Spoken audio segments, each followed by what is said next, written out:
Hey, hey, hey, everybody. It's Carmia Mevs. Happy to be with you once again. And it's been a couple days, a few days since we chatted. So I figured I would just pop in and kind of have a quick chat with you.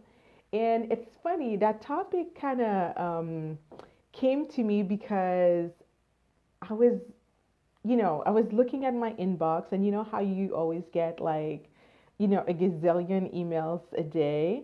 But sometimes some of those emails, like, they really jump at you, they really speak to you. And that was the topic. Consistency is for losers. And that really intrigued me. And so I thought that would make a great topic of conversation today. Hey, Carla, how are you? Good to have you here. Um, and the title is, intriguing. And, you know, I read the email and I get the gist of what he was trying to say. And some of it I agree with, some of it I don't. But I still find it very interesting, right? Because um, I remember, it wasn't last year, it was a couple years ago. I set out to read books on a consistent basis. So pretty much every day. So if you don't know, I commute by bus, by public transportation every day. So during my commute, I use that time to, to do whatever, to read, to write, even to watch videos, to listen to podcasts. And then that year, I decided that I would use part of my time, 15 minutes a day, to read. Um, and I wasn't talking about fiction books. I was reading like nonfiction books, right? And I got into the habit of doing it. And so, pretty much 5 days, sometimes 6 days a week, I would go ahead and read for 10, 15 minutes a day. So, what happened at the end of the year is that I had read by the end of that year 21 books, 21 nonfiction books. And, you know, I owe that to the power of consistency, right? Because I was doing it was a small task, but I was doing it every day. So, I know what consistency does in somebody's life. And so reading that subject line was kind of like, what does he mean by that? Right? I was really intrigued by why did that particular person feel that being consistent was, pretty much setting yourself up for failure. And in a way, I can relate, right? Because how many times have we gone on a diet, signed up for a gym membership, um, I don't know what, started a new business, started new classes, new courses, and then we kind of give up, right? And in the process of giving up, we feel terrible about it. We feel like, oh my God, like, what is wrong with me? What can I stick to something? And you know, I love that email because it kind of confirms something I suspected for a long time, and something that really in our day-to-day experience we know to be true, but because I guess the common wisdom says otherwise, then we figure that, well, there must be some truth to the common belief and I must be wrong, right? And so what he was explaining is that, you know, us as human, we are not made for consistency. Like, we, by nature, we are not, we are not satisfied, right, with the status quo. We're not satisfied if we do the same thing every single day, right? That introducing variety in our daily lives, is what is going to, it's part of the motivation, if you would, right? And that makes total sense to me because really what we want to be consistent to or consistent with is our end goal, right? So if your end goal is to finish, a degree, a college degree, then you're going to be consistent with that end goal, not necessarily how you do about it. You're not going to take the same courses, obviously. You're not necessarily going to study the same way. Maybe one semester you study in a group, another semester, for a particular subject, you find it better to study by yourself, right? And, and that applies to so many parts of our lives, but oftentimes, too many times, we kind of um, kick ourselves because we're not staying consistent to one particular idea or method. So for me, this was like a breath of fresh air. It's like, oh wow. So I am not being inconsistent in itself is not a bad thing because in the inconsistency, you know, there's a seed for me to stay motivated. There's a seed for me to keep, finding new ways of doing, still going for the same goal, but finding new ways to going at it, right? And I find it um, liberating and I find it encouraging because so as you know, I'm testing things out, and there's one weight loss course that I'm testing out, and what I'm loving about it is that every month, well, really almost every week, there's a different aspect that we're testing out. There's a different way of doing things. Yes, the goal is still the same, right? But we're going about it, approaching it from different angle. So what it does is one, you don't get bored, right?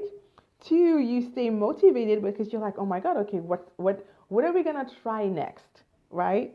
And that in itself keeps your interest alive and it keeps you going. So I really love that. And then what is most important, I think, is that by doing so, you're avoiding the plateaus, right? You know how you go on a weight loss diet, right? And you keep doing the same thing. At the beginning, it's great, it's working, right? But eventually, you hit a plateau. And even though you're still doing the same thing you were doing before, you really, you haven't changed anything, but your results are just going downhill. And what usually happens is at that time, if you get that far, you get discouraged. And you start telling yourself the same old story that, well, maybe that's just the way I am. Maybe I am, I'm just big bone. Maybe, my genes or whatever it is that the story that we come up with, right? We keep perpetrating because we keep hitting the same wall and we think that there's something wrong with us. There actually isn't. There's nothing wrong with you. There's nothing wrong with me. It's simply that our bodies are like adaptive machines. So once it's gotten used to something, it's like, oh, okay, I know what you're doing. There's no surprise there. So let me adapt, right? So that's the phenomenon where you go on a diet, you reduce your calories, right, to X, I don't know, let's say you reduce it to 1,200 calories a day. Well, eventually your body is going to get used to those 1,200 calories. If you started at 2,000 calories, you reduce it to 1,200 calories, obviously you are going to lose weight, right? But it's going to get to a point where your body is fully adapted to the 1,200 calories. So you're not burning the calories as fast as when you first shifted from 2000 to 1200, right? And that's why I really think, it's key to continuously challenge your body, right? Just as it's getting used to something, you know, flip the script on it and try something else. And same goes for your exercise routine. If you're always doing the same thing at the same intensity, duh, after a while, it's not really going to work. Although, if you've been with me for a while, you know that I don't advocate using exercise to lose weight, right? It's not, to me, that's not the point of exercising. The point of exercising is, like everything else, frankly, is so you feel healthy, is that you can kick those happy hormones in your body that are going to help you make good choices, etc., etc. But my point is, even with exercise, try some variety. So what you're staying consistent with is your end goal, right? Is the effort is consistent. But the thing that you're doing, try to add some variety. Because again, by nature, we're not meant to be consistent. I don't know about you, that made me feel so good when I read that email today. So I thought I would share it with you in case of a case that you were feeling kind of bad about not sticking to the plan, or not, whatever it is that we make ourselves feel bad whenever we're not consistent. So that was the message I wanted to share with you. And I really want to encourage you this holiday season, just to, just do the best you can. Don't give up during the holidays thinking, well, when January 1st comes, then I'll get back on track. Don't do that. Take the opportunity, honor your health during this season. Doesn't mean you have to go on a diet. Actually, do not go on a diet. Don't go on a diet, but still cultivate those healthy habits that you have put in play, that you have learned throughout the year. Holiday season is not the time to give in. Does it mean that you have to deprive yourself? No. You can still have the holiday cookie at the office. Just have one, don't have 3 or 5. That's all it means. Like, we unfortunately have adopted this mentality of all or nothing. It doesn't have to be that way. You can still live your life. You can still enjoy it. You can still enjoy the food that you like. Just do it in moderation, right? And sometimes, I'll be honest with you, sometimes moderation for me is that on that one day, that one particular time, I'm actually going to go overboard. But it's just going to be that one day. Do I do that every week? No. But once, I don't know how often that I don't know, that craving takes me. If I have a love affair with candy, right? And this weekend, for whatever reason, I had this craving for Dum Dum Pops. Those little small lollipops. I just had a craving for them, and I went to the store. I bought myself a bag, and yes, I'm not ashamed to say it. I ate the whole bag. But you know what? It happens once in a blue moon. I'm not going to make myself feel guilty about that, because for, I don't know, 29 days of the month, I've had my cravings under control. I've eaten in moderation. So if that one day I'm like, I'm going all out, I'm going all out. And guess what? I enjoy every single one of them.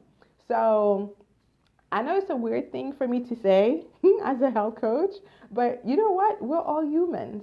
We are all human. And I find that it's sometimes more beneficial to give in to that craving and indulge in it and enjoy it and then be done with it, as opposed to making ourselves miserable, right? Making ourselves miserable throughout the day. And in the end, we end up doing double the damage than if we are just giving in. So this holiday season, I wish you the best of health. I wish you the gift of health and the gift of mercy on yourself, because really life is too short to make yourself miserable over food. At least that's my opinion. You can still be healthy and indulge in your cravings once in a while. So, consistency is for losers. I love that saying, and I'm going to keep reminding myself that every time I feel like beating myself up for not being perfect. Okay? So, anyway, I will chat with you soon. I hope you enjoy the rest of your evening. And if you found this useful, helpful, share it, spread the love, click on the share button. And oh, don't forget, if you didn't get my book yet, make sure you claim your free copy of Ditch the Diet, a candid conversation about weight loss. It's full of goodies. It's full of the strategies that I'm using to accomplish my goal of next year being in the best shape of my life. So grab your free copy at bit.ly/ ditch the diet mindset. Okay, I'll put it in the comments below. That way you can, all you have to do is put your email address and I'll send it right over to your inbox. All right, take care. See you soon.